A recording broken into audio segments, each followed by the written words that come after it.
Friends, நம்ம சேனலை subscribe பண்ணிக்கோங்க. மகாலட்சுமி பூஜை பண்ண அந்த தேங்காயை கலச தேங்காயை நம்ம ஸ்வீட் தாங்க ஒன்று செஞ்சுக்கணும். செய்கிறப்ப பார்த்தீங்கன்னாக்கா நம்ம வீட்டில் பணத்தட்டுப்பாடு வராதுங்க. அதுக்காக தான் நம்ம முன்னோர்கள் அந்த கலசம் சாமிக்கு உடைச்ச தேங்காயிலெல்லாம் ஃபஸ்ட்டு நம்ம ஸ்வீட் செய்யணும் அப்படின்னு சொல்கிறாங்கங்க. இந்த ஸ்வீட்டுக்கு பார்த்தீங்கன்னாக்கா நம்ம பார்த்திங்கன்னா ஒரு பூர்ணம் வச்சு கடலப்பருப்பை நல்லா ஊற வச்சு வேக வச்சு வெல்லம் போட்டு கலந்து அதில் ஏலக்காய்லாம் போட்டு கலந்து ஒரு ஸ்வீட் மாதிரி நம்ம வீட்டில் இருக்க இட்லி மாவுலேயே ஒரு ஸ்வீட் செய்கிறப்ப நம்ம அந்த சாமிக்கு படைச்ச அந்த கலச தேங்காய், கிருஷ்ண ஜெயந்திக்கு படைச்சது இதெல்லாம் நம்ம ஸ்வீட்டு தாங்க அதில் செய்யணும். செய்கிறப்ப பார்த்திங்கனாக்கா நமக்கு வீட்டில் பணத்தட்டுப்பாடு வராதுங்க. இதை இன்னும் என்ன பண்ணலான்னு பார்த்தீங்கன்னாக்கா, இதை செஞ்சு நிறைய பேருக்கு நம்ம கொடுக்குறப்பையும் நம்ம வீட்டில் பணத்தட்டுப்பாடு வராதுங்க.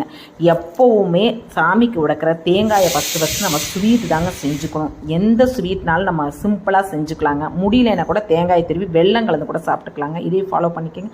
தேங்க்யூ.